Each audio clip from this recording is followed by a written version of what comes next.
This is the Streamdeck Plus, and it's the newest to the lineup of Stream Decks from Elgato. Here you see it beside my Streamdeck XL, and noting some of the obvious form factor differences, the Streamdeck Plus is smaller, has less buttons, and there's a screen taking up so much valuable real estate. So one might think it's less useful, but that couldn't be further from the truth. And are those knobs? Well, Elgato wants us to call them dials. On top of the 8 buttons that are customizable the same as prior Stream Decks, there are 4 dials across the bottom of the Streamdeck Plus, which correspond with the text on the screen above, which is dependent on which customizable options you choose in the Streamdeck software. When turning the dials, they feel very articulate and notchy without feeling uncomfortably resistant to turn, and the knurling provides easy grip. The dials are also removable, as Elgato does sell colored replacement dials, so if you want to add some color to your unit, you absolutely can do that. The screen in the middle is actually a touchscreen that allows you to swipe through folders so much faster than before, and the dials allow you to control any sound source with ease. So although you have 8 buttons overall compared to the 32 on the Streamdeck XL, the Streamdeck Plus is the perfect addition to the XL, wherein as a paired package you get a total of 40 buttons and the capability to control your sound. With the touchscreen, navigating to a new page is as simple as swiping left or right, so you're able to access everything faster than on any prior Stream Deck. And you get some customizability options with being able to change backgrounds with pre-installed backgrounds or custom images of your own choosing. This is a nice visual way to easily tell what page you're on with a quick glance. You can see right now I have 3 pages set up that I easily swipe through, which gives me access to 3 pages or 24 buttons as well as 12 controllable sound sources, but you can add up to 10 pages total, which is more than enough for any setup. And once you pair the Streamdeck Plus with Elgato's Wavelength software, you have yourself an entire audio mixer all in one. But it gets even better, because now the Streamdeck Plus is modular, and Elgato has introduced 2 new add-ons for it, with the first of the 2 being the XLR dock. The XLR dock brings the capability of the Wave XLR as a permanent physical addition to the Streamdeck Plus, and gives you the capability to plug in XLR microphones directly into the back of the unit. When you open up the box, you're met with a quick start guide and the XLR dock and some wrapping paper. Unraveling that, we're presented with the XLR dock. On one side of the unit, you have the USB-C connector, which will plug into the back of the Streamdeck Plus, and on the other side, you have ports for an XLR microphone, a 3.5mm jack for a headset, and the USB power port. Now, the reason the unit looks like this and has 2 screw holes in it is because it's actually going to replace the default base and stand section of the Streamdeck Plus. So for installation, you're going to first unplug the USB-C connector from your Streamdeck Plus. You're going to need a Phillips head screwdriver for these 2 screws on the bottom, so make sure the screwdriver fits snug so you don't strip the screws, as you do not get spares with the XLR dock. Simply flip the unit over, take the 2 screws out of the bottom, and the unit will separate with ease. Make sure to support the base, especially when taking the second screw off, so as not to put any pressure on the threads of the Streamdeck Plus. Grab the new base and make sure the USB-C ports are lined up before pushing the 2 together. The units will make an audible clicking type sound when it's fully seated, and then you're good to reinstall the screws. Once you've done that, your new Streamdeck Plus with the XLR dock is ready for use. Simply plug back in the USB power and you're good to go. Although the unit is a bit heavier now, the overall form factor stays the same, as the XLR dock fits perfectly in the space in between the faceplate and the base, taking up no extra and valuable desk real estate. Don't forget to peel off the plastic on the bottom so your unit isn't sliding all over your desk. If you do have an XLR microphone, just plug it right into the back and you're good to go. The XLR dock does accept headsets, and this is one way you can monitor your sound, but only if they have a 3.5mm jack plug-in. Some USB headsets come with a USB to 3.5mm converter, but you often lose some USB-related features in your headset, such as RGB when using these, so I suggest using a set of in-ear monitors. Once you have everything set up, you can now start unlocking the full potential of the unit with Elgato's Wavelength software. Wavelength is a software-based audio mixer that was originally used primarily with Elgato's Wave microphones and Wave XLR, but has since been brought to the Streamdeck Plus, and in doing so, Elgato has made the Streamdeck Plus an absolute powerhouse of a unit. Elgato has also made modifying their Stream Decks really easy with their all-in-one stop shop, the Elgato Marketplace. Here in the Marketplace, you can find plugins for all sorts of control of different programs and devices and so much more. You have options to navigate the plugins section of the Marketplace with being able to choose your specific OS, the type of plugin you're looking for, and whether or not that plugin has DAW support.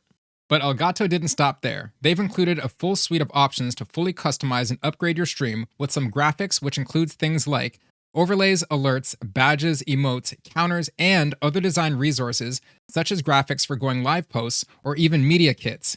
They have a video section which includes animated backgrounds for your stream, transitions, and After Effects templates. They have an audio section which includes the audio effects and a section for presets that you use with their Wavelength software. They also provide some music and sounds you can use for scene transitions. And last but not least, they have a 3D section which includes 3D printing files, for producing some attachments used with the Elgato Facecam and some other community-made files. Elgato has done a really good job creating a very cohesive environment, and not only for their hardware and software, but in the entire content creation space with their commitment to continually improving their products and services. So while the marketplace can be a one-stop shop for your content creation, we're going to focus on their Wavelength software. You will need to install the actual Wavelength software itself and the plugin for your Streamdeck Plus. It doesn't really matter which one you install first, but for the Wavelength software itself, you'll want to head over to elgato.com and click Downloads in the top right. Scroll down until you see Wavelength and click Download. Once you've got that installed, it's time to install the plugin. So in the Elgato Marketplace, go on over to the Streamdeck section on the left and/or type in Wavelength in the search bar at the top, and you'll be brought to the page where you can download the Wavelength plugin. After clicking the Get button in the top right, your browser will automatically prompt you to open the Streamdeck software, and once you do open the Streamdeck program, another window pops up to tell you that the Wavelength plugin came with some pre-configured profiles. It is actually only installing one profile, and it's the default Wavelength profile, and so you'll want to click Install Profiles, or you won't be able to continue. Once you get the Wavelength software installed, it will automatically set up a page on your Streamdeck Plus with a few preset buttons and dial options. You can see here it's set up a homepage and the chat bubble icon with a light bulb in it below, which takes you to the help page for Wavelength, which includes an insane amount of information and tutorials with GIFs to make dealing with walls of text that much more bearable. They have done an absolutely excellent job at providing all the information you'd ever need in text format or over on the Elgato YouTube channel, which is also full of in-depth and thorough videos for not only their products, but their software too. So now we're going to open up Wavelength and get it set up.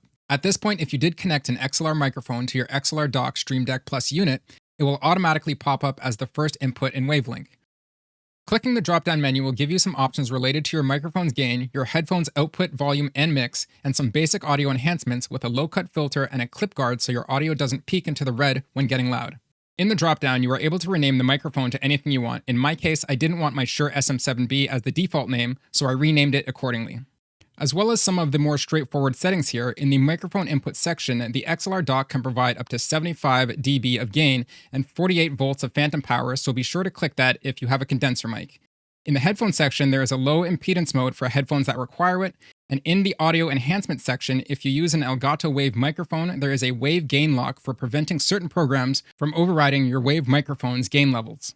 To add more inputs, simply click the plus on the gray box to the right of your current input, and here you can choose any program, whether it be a browser, a voice chat program, or a game, and add it to the Wavelength software. You can have a maximum of 9 inputs, which can be seen in the list here. Once you choose a program, in this case I chose my browser, Google Chrome, you're going to want to link the specific programs to your Wavelength software.